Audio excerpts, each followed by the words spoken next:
हम सबको साथ आना होगा और भारत के संविधान के रास्ते पर चलते हुए पीसफुली अपनी आवाज उठाकर धर्मेंद्र प्रधान के रेजिग्नेशन की डिमांड करनी होगी। I want to make it clear, I am a big admirer of Gandhi, Ambedkar, Bhagat Singh and Nehru. வணக்கம்.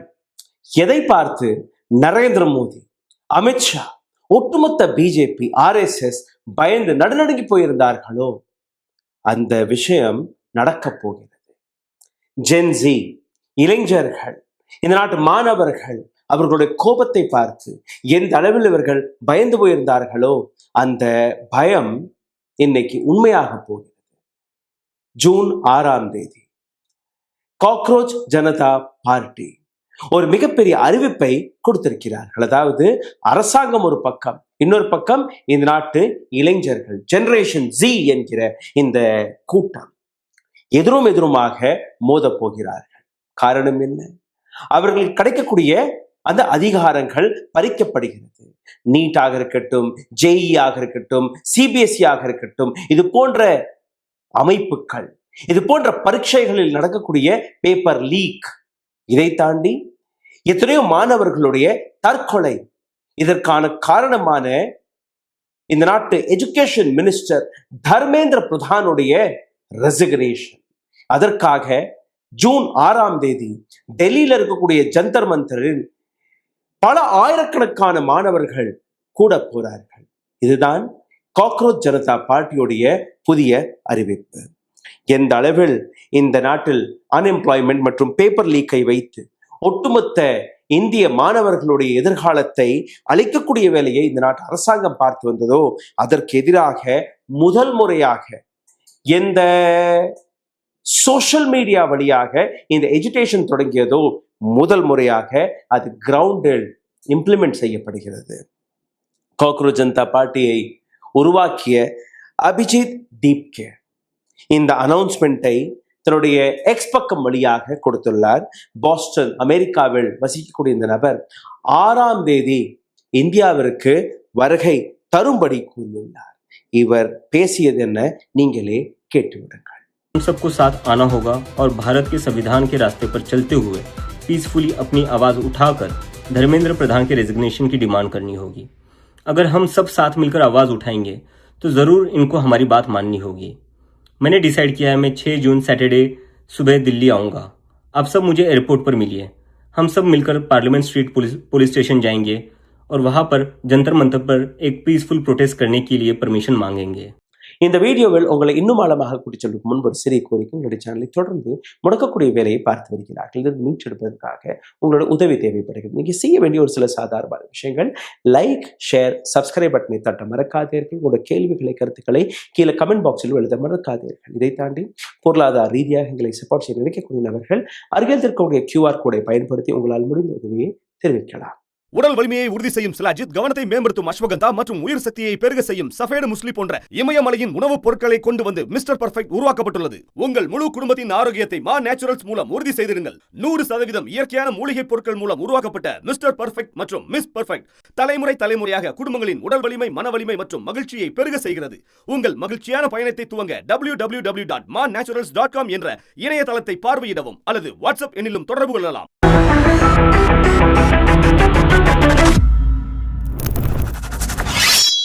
நான் மற்றும் இந்த நாட்டு இளைஞர்கள் நாம் அனைவருமே இதற்கு மேல் பொறுத்து கொள்ளப் போவதில்லை. அவர் கூறிய அந்த வார்த்தையை நீங்க கவனமாக கேளுங்கள். தர்மேந்திர பிரதான் அவருடைய ரெசிக்னேஷன் காரணம், அவர் அக்கௌண்டபிலிட்டி எடுத்துக்கொள்ள வேண்டும். இதற்கு மேல் எந்த அரசியல்வாதியுமே, எந்த அமைச்சருமே தான் செய்த தவறிலிருந்து நழுவ முடியாது. இதுதான் அவர் கூறிய அந்த வார்த்தை. இது மட்டுமல்ல, அவர் கூறியது என்ன? இந்த நாட்டு கான்ஸ்டிடியூஷன் முறைப்படி அமைதியான முறையில் பீஸ்ஃபுல் ப்ரொடெஸ்டை நாங்க தர்மேந்திர பிரதானுடைய ரெசிக்னேஷன் வரை நாங்க நடத்த போகிறோம். ஜூன் 6ஆம் தேதி டெல்லி, அதாவது வரக்கூடிய சனிக்கிழமை காலையில் நான் டெல்லி ஏர்போர்ட்டில் வந்து இறங்க போகிறேன். அனைத்து மாணவர்கள், அனைத்து இளைஞர்களையுமே நான் அழைக்கிறேன். அங்கிருந்து நாம் சந்திப்போம். நேரடியாக பார்லிமெண்ட் ஸ்ட்ரீட்ல இருக்கக்கூடிய போலீஸ் ஸ்டேஷனுக்கு போய் ஜந்தர் மந்தரில் ஒபிஷியலாக அமைதியான முறையில் இந்த நாட்டு கான்ஸ்டிடியூஷன் முறைப்படியில் ஒரு ப்ரொட்டஸ்டிற்கான பர்மிஷனை கேட்போம், அதற்கு மேல் ஜந்தர் மந்தரில் போய் அந்த ப்ரொட்டஸ்டை தொடங்குவோம் என்று அவர் கூறியுள்ளார். அதாவது காக்ரோச் ஜனதா பார்ட்டியோடைய கிட்டத்தட்ட ஒரு 2.25 கோடி இளைஞர்கள் சோஷியல் மீடியாவில் இருக்கிறார்கள். இவர்களுடைய கோபம், எஜிடேஷன், ஜெனரேஷன் ஜி, இந்த வயதை நீங்க பார்த்தீர்கள்ல, 17, 18 வயதுல இருந்து 29, 30 வயதிற்கான அந்த இளைஞர்களுடைய இந்த விஷயம். அபிஜித்துடைய தாயார் ஏற்கனவே ஒரு சந்தேகத்தை வெளிக்காட்டியிருக்கிறார். அதாவது அபிஜித் இந்திய மண்ணில் காலடி பதித்த உடனேயே அமித்ஷா, இந்த நாட்டு பிஜேபி அவரை கைது செய்துவிடும், அமித்ஷாவுடைய போலீஸ் ஏர்போர்ட்லேயே கைது செய்து விடுவார்கள். இது மட்டுமல்ல, அபிஜித்துடைய தாயார் மற்றும் தகப்பனார் 2 பேருமே அவுரங்காபாத்தில் இருக்கக்கூடிய அவருடைய வீட்டிலிருந்து வெளியேறிவிட்டார்கள். அந்த அளவில் அவருக்கு மிரட்டல் கிடைத்திருக்கிறது. பிஜேபியின் குண்டர்கள் அவர்களை மிரட்டியுள்ளார்கள். அபிஜித் டெல்லி ஏர்போர்ட்டில் காலடி எடுத்து வைத்த உடனேயே அமித்ஷாவுடைய டெல்லி போலீஸ் அவரை திஹார் ஜெயிலுக்கு அனுப்புவதற்கான அனைத்து வேலையுமே பார்க்க தொடங்கிவிட்டார்கள். டெமோக்ராட்டிக் முறையில், டெமோக்ராட்டிக் ரைட்டான போராட்டத்தை கூட இதற்கு மேல் இந்த நாட்டு இளைஞர்கள் எடுத்து வைக்க முடியாது. ஆனால் இந்த இடத்துல ஒரு மிகப்பெரிய மாஸ்டர் ஸ்ட்ரோக்கை அபிஜித் தீப்கே விளையாண்டு இருக்கிறார். மாஸ்டர் ஸ்ட்ரோக் என்ன? எதிர்கட்சிகளுக்கு ஒரு வழியை ஒதுக்கி கொடுத்திருக்கிறார். என்னுடைய ஐடியாலஜி மகாத்மா காந்தி, அம்பேத்கர், ஜவஹர்லால் நேரு, பகத்சிங், சந்திரசேகர் ஆசாத் போன்ற சுதந்திர போராளிகள், அவர்கள்தான் என்னுடைய ஐடியாலஜி என்று. அதாவது எந்த எதிர்கட்சிகளுடைய மொழி எத்தனை ஆண்டுகள் இருந்ததோ அதற்கான ஒரு புதிய ரூபத்தை அபிஜித் தீப்கே அதற்கான வழியை ஒதுக்கி கொடுத்திருக்கிறார். நீங்களே கேளுங்கள். I want to make it clear. I'm a big admirer of Gandhi, Ambedkar, Bhagat Singh and Nehru. Abhijit Dipke எடுத்து வைத்த இந்த புதிய பாதை, இதற்கான அர்த்தம் என்ன? அதாவது நெஹ்ருவும் இருக்கிறார், அம்பேத்கரும் இருக்கிறார், மகாத்மா காந்தியும் இருக்கிறார். அதாவது தர்மேந்திர பிரதானுடைய அந்த ரெசிக்னேஷனுக்கான கோரிக்கை இளைஞர்கள் மத்தியில் மட்டுமல்ல, லீடர் ஆஃப் ஆப்போசிஷன் ராகுல் காந்திக்கும் தர்மேந்திர பிரதானுக்கு நடுவே நடக்கக்கூடிய அந்த டிஃபையும் நீங்க சோசியல் மீடியா வழியாக பார்த்து வருகிறீர்கள். ராகுல் காந்தி எந்த அளவில் இந்த இளைஞர்களுடைய பிரச்சனைகளை மிகப்பெரிய அளவில் எடுத்து வைக்கிறார், எந்த அளவில் இளைஞர்களுடன் அமர்ந்து கொண்டு அவருடைய பிரச்சனைகளை கேட்டுக்கொண்டிருக்கிறார். நரேந்திர மோடி நாவிலிருந்து ஒரு வார்த்தை கூட எதற்காக வரவில்லை என்கிற அந்த கேள்வியும் வருகிறது. மன் கி பாத் என்கிற அந்த ப்ரோக்ராமை நீங்க பார்த்திருப்பீர்கள். மன் கி பாத்தில் மாம்பழத்தை எப்படி சாப்பிடலாம், எத்தனை வகையான மாம்பழங்கள் இருக்கிறது, குளிர்பானத்தை எப்படி தயார் செய்ய வேண்டும் என்கிற பல்வேறு விஷயங்களை இந்த நாட்டு பிரைம் மினிஸ்டர் எடுத்து வைக்கிறார். ஆனால் இந்த நாட்டு இளைஞர்களை பற்றியோ, நீட் விவகாரத்தை பற்றியோ, சிபிஎஸ்இயில் நடந்த அந்த ஊழலை பற்றியோ ஒரு வார்த்தை கூட நரேந்திர மோடி நாவில் வரவில்லை. சோஷியல் மீடியா வழியாக வெளிவரக்கூடிய அந்த எஜுகேஷன் ஒரு மிகப்பெரிய அளவில் இந்த நாட்டு மாணவர்கள் வழியாக வெளிவர தொடங்கிவிட்டது. ராகுல் காந்தியுடைய அந்த ஸ்டேட்மெண்ட்டை நீங்களே கேட்டுவிடுங்கள். इजीली वेरी चीप कॉस्ट पे सर 20,000 सिर्फ 20,000 में वो पेपर बच्चों को बेचा गया. उसके बाद वहाँ से बहुत ज़्यादा और ये कैसे व्हाट्सएप ग्रुप से हाँ ऑनलाइन और सर जैसे रीनीट का पेपर भी लीक हो रहा है वो. இது மட்டுமல்ல, அரவிந்த் கெஜ்ரிவால் இதை அடுத்த லெவலிற்கு எடுத்து சென்றிருக்கிறார். அரவிந்த் கெஜ்ரிவால் தர்மேந்திர பிரதான், அதாவது நாட்டு எஜுகேஷன் மினிஸ்டரை மட்டும் நீங்க குற்றவாளி கூண்டில் நிறுத்தக்கூடாது. இந்த நாட்டு பிரைம் மினிஸ்டர் நரேந்திர மோடி அவர்களுக்கு படிப்பை பற்றி ஒரு துளி கூட அக்கறை கிடையாது. இதற்கு மேல் இந்த நாட்டில் படிக்காத பிரதமருக்கு எந்த விதமான இடமும் கிடையாது. இந்த நாட்டிற்கு ஒரு படித்த பிரதம மந்திரி தான் தேவை என்கிற அந்த விஷயத்தை அவர் மிக தெளிவாக எடுத்து வைத்திருக்கிறார். நீங்களே கேளுங்கள். एक के बाद एक पेपर गड़बड़ हो रहे हैं और प्रधानमंत्री जी चुप हैं, उन्हें कोई चिंता ही नहीं है. एक्चुअली इस सरकार को शिक्षा के महत्व का पता ही नहीं है. Do you also agree that now the country desperately needs an educated prime minister? அதாவது ஸ்ரீலங்கா, பங்களாதேஷ், நேபாள் போன்ற பல்வேறு நாடுகளில் நடந்த அந்த ஜெனரேஷன் ஜியோடைய போராட்டம், நேபாள் நாட்டில் ஜென்சி போராட்டத்திலிருந்து வெளிவந்த அந்த தலைவரே அந்த நாட்டின் பிரைம் மினிஸ்டராக பதவியேற்றிருக்கிறார். இந்த விஷயங்களை பார்த்து நரேந்திர மோடி, ஒட்டுமொத்த பிஜேபி, RSS உடைய அந்த பயம் வெளிப்படையாக தெரிய தொடங்கிவிட்டது. அதனால்தான் நீங்க பார்த்தீர்களா, பிஜேபி தலைவர்கள் அவர்கள் ஒரு முஹிம் ஒரு போராட்டத்தை சோஷியல் மீடியா வழியாக எடுத்து வைக்கிறார்கள். அதாவது காக்ரோச்சல்கள் மீது ஹிட்டை போட வேண்டும் என்று. ஹிட் என்ன? காக்ரோச், பூச்சிக்கொல்லி மருந்து. அதாவது இந்த நாட்டு இளைஞர்களை நசுக்கி கொள்ளக்கூடிய வேலையை இந்த நாட்டு அரசாங்கம் கையில் எடுத்தால் என்ன நடக்கும் என்று புரிந்து கொள்ளுங்கள்.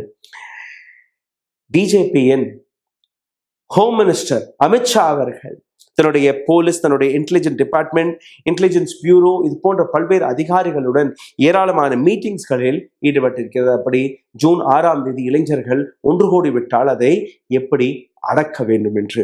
பிஜேபியின் பயத்தை நீங்க பார்த்தீர்கள்னா, vice president of this country C P Radhakrishnan தமிழ்நாட்டை சார்ந்த நபர் தான். நரேந்திர மோடி அவர்கள் தான் அவரை வைஸ் பிரசிடென்ட் பதவியில் அமர வைத்திருக்கிறார். அவருடைய பதற்றத்தையும் நீங்க கேட்டு விடுங்கள். The positive activity should be well reported. Then only the youngsters will get the right information. Otherwise, they will lose all their interest. Then they will follow the cockroach. அதாவது ஒரு விஷயம் தெளிவாகிவிட்டது. ஐடியாலஜிக்கல் இந்த போரில், ஜந்தர் மந்தரில் இந்த போராட்டம் தொடங்கிவிட்டால் எஜுகேஷன் மினிஸ்டர் தன்னுடைய பதவியிலிருந்து விலகியே தீர வேண்டும் என்கிற ஒரு முடிவில் தான் மாணவர்கள் வருவார்கள். மகாத்மா காந்தி, அம்பேத்கர், நெஹ்ரு, பகத்சிங், சந்திரசேகர் ஆசாத் போன்ற நபர்களுடைய பெயரை எடுத்த உடனேயே ஒட்டுமொத்த ஆப்போசிஷனையும் தன் பக்கம் திருப்பி விட்டார்கள். ஜந்தர் மந்தரில் இதே போன்றுதான் 2013ஆம் ஆண்டு அண்ணா ஹசாரேவுடைய போராட்டத்தை நீங்க பார்த்திருப்பீர்கள். அரவிந்த் கெஜ்ரிவால், அண்ணா ஹசாரேவுடைய போராட்டம். அப்பவும் ஒரு மிகப்பெரிய மிஸ்டேக் நடந்தது, தவறு நடந்தது. சிதம்பரம் அவர்கள் அண்ணா ஹசாரே அவரை சிறையில் அடைத்ததற்கு பின்புதான் அந்த போராட்டம் ஒரு மிகப்பெரிய போராட்டமாக வெடித்தது. இப்ப அபிஜித் தீப்கேவை அதே போன்று கைது செய்து விட்டால் இதே போன்ற போராட்டம் வெடித்து விடுமா என்கிற அந்த அச்சமும் இங்கே இருக்கு. ஜெயபிரகாஷுடைய அந்த மூவ்மெண்ட்டை நீங்க ஞாபகப்படுத்தி பாருங்கள். அப்போ அவருக்கு வயது 76. அவர் கூறிய வார்த்தை, 76 வயதிற்கு கீழே இருக்கக்கூடிய அனைத்து நபர்களுமே இளைஞர்கள் தான் என்று கூறினார். அதாவது இந்த நாட்டில் இருக்கக்கூடிய அனைத்து மக்களுமே ரோட்டில் இந்த போராட்டத்தில் கலந்து கொண்டீர்கள். கிட்டத்தட்ட 1 கோடிக்கும் மேற்பட்ட இளைஞர்களுடைய எதிர்காலம் பாதிக்கப்பட்ட பின்பு கூட இந்த நாட்டில் இருக்கக்கூடிய ஒரு சில கோதி மீடியா ஆங்கர்ஸ்கள் இந்த நாட்டு இளைஞர்களை ஆன்டி நேஷனல், பாகிஸ்தானி போன்ற விஷயங்களை எடுத்து வைத்த பின்பு கூட ஒட்டுமொத்த கோதி மீடியா அரசாங்கத்தை தான் ப்ரொடெக்ட் செய்ய பார்க்கிறதே ஒழிய அரசாங்கத்தை கேள்வி கேட்க தவறிவிட்டது. ஜந்தர் மந்தரில் இந்த போராட்டம் வெடித்தால் என்ன நடக்கும் என்று சிந்தித்து பாருங்கள். அதாவது குரு சிஷ்யர் அந்த ட்ரெடிஷனையே கேள்விக்குறியாக மாற்றிவிட்டார்கள் இந்த நாட்டில் இருக்கக்கூடிய கோதி மீடியா ஆங்கர்ஸ்கள். யூடியூபில் இருக்கக்கூடிய டீச்சர்ஸ்கள், ஒரு நயா பைசாவிற்கும் பொருந்தாத நபர்கள், ஓட்ட நாளனா என்கிற அந்த விஷயங்கள் எடுத்து வைக்கும் போது, அஞ்சனா, ஓம் கஷ்யப் போன்ற நபர்கள் இது போன்ற விஷயங்கள் எடுத்து வைக்கும் போது மாணவர்கள் ஒரு பக்கம், குருக்களின் ஒரு பக்கம், அனைவருமே இன்னைக்கு இந்த நாட்டு அரசாங்கத்திற்கு எதிராக, கோதி மீடியாவிற்கு எதிராக ஒரு மிகப்பெரிய போராட்டத்தை தொடங்கிவிட்டார்கள். அபிஜித் தீப்கே, காக்ரோச் ஜனதா பார்ட்டியின் அந்த நபர் வெளிவிட்ட வார்த்தைகள், மகாத்மா காந்தி, பகத்சிங், சந்திரசேகர், இது போன்ற வார்த்தைகளுக்கான அர்த்தம் என்ன? நெஹ்ரு எங்க பக்கம், அம்பேத்கர் எங்க பக்கம், காந்தி எங்க பக்கம், அதாவது இந்த நாட்டுடைய ஆன்மா எங்க பக்கம் என்று கூறியிருக்கிறார்கள். ஐஐடி, ஐஐஎம் போன்ற பரீட்சைகளாக இருக்கட்டும், நீட் போன்ற பரீட்சைகளாக இருக்கட்டும், சிபிஎஸ்இ போன்ற பரீட்சைகளாக இருக்கட்டும், எதுவாக இருந்தாலும் ஒவ்வொரு இடத்திலும் நீங்க பார்த்தீர்கள்னா பேப்பர் லீக் போன்ற விவகாரம் நடந்து கொண்டிருக்கிறது. 12 ஆண்டுகளாக நரேந்திர மோடி இந்த நாட்டு பிரைம் மினிஸ்டர் பதவியில் அமர்ந்திருக்கிறார். எந்த விதமான சீர்திருத்தத்தையும் எடுத்து காட்டவில்லை.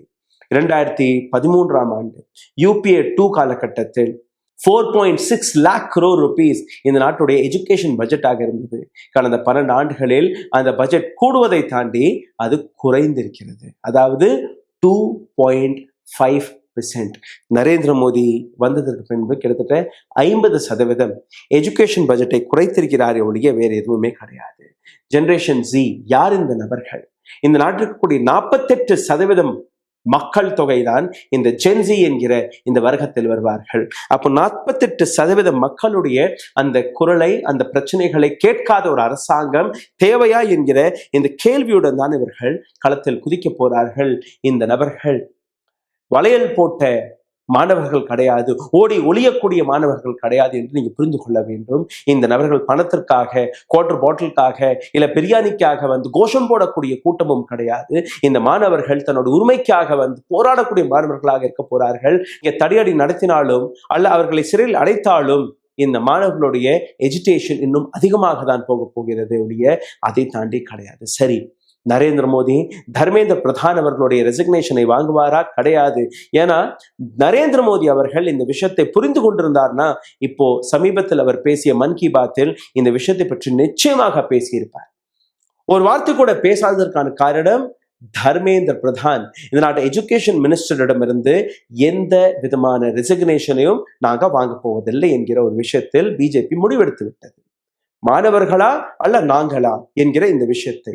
இன்னொரு பக்கத்தில் நீங்க பார்த்தீர்கள்ல, ஒட்டுமொத்த கோதி மீடியாவை ஹிட் கேம்பெயினை ப்ரமோட் செய்வதற்காக இவர்கள் இறக்கியிருக்கிறார்கள். ஒட்டுமொத்த பிஜேபியின் ஐடி விங் இந்த நாட்டு மாணவர்களுக்கு எதிராக மாறும்போது எந்த அளவில் இந்த நாட்டு மாணவர்களை இழிவுபடுத்தி இந்த நாட்டு அரசாங்கம் பார்த்து வருகிறது என்று நீங்க பார்க்க வேண்டும். சமீபத்தில் பெட்ரோல் டீசலின் விலையை நீங்க பார்க்கிறீர்கள், சிஎன்ஜியின் விலையை நீங்க பார்க்கிறீர்கள், விலைவாசி நீங்க பார்க்கிறீர்கள். எந்த இடத்துலையுமே இந்த நாட்டு கோதி மீடியா அரசாங்கத்தை பார்த்து கேள்வி கேட்க தவறி வருகிறது. அதையும் ஒரு மிகப்பெரிய அளவில் இன்னொரு கேள்வி, இது என்ன சோசியல் மீடியா கேம்பெயின் தானே, 10,000 பேர் கூட வருவார்களா என்கிற ஒரு கேள்வி. இதே போன்ற கேள்வியை தான் விஜய் அவர்களுக்கு எதிராக எடுத்து வைத்தார்கள். அமைப்பு இருக்கா, எங்க அவர்களுடைய எஸ்டாப்ளிஷ்மெண்ட் இருக்கு, ஐடியாலஜி என்ன? ஆனால் கடைசியில் என்ன ஆனது?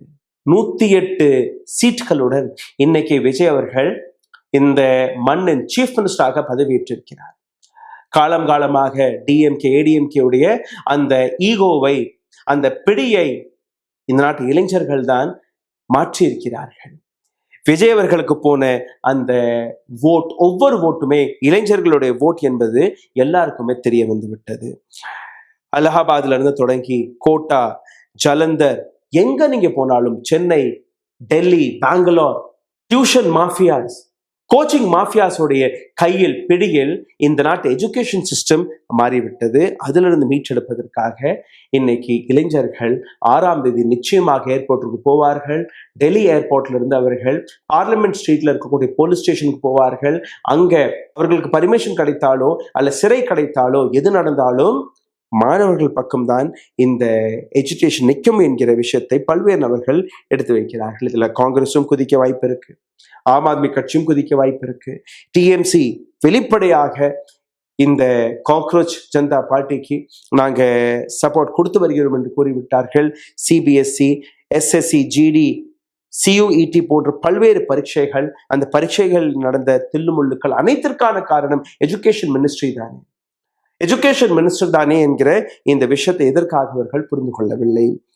RSS நரேந்திர மோடி இவருடைய ரெசிக்னேஷனை நிச்சயமாக வாங்க மாட்டார்கள்.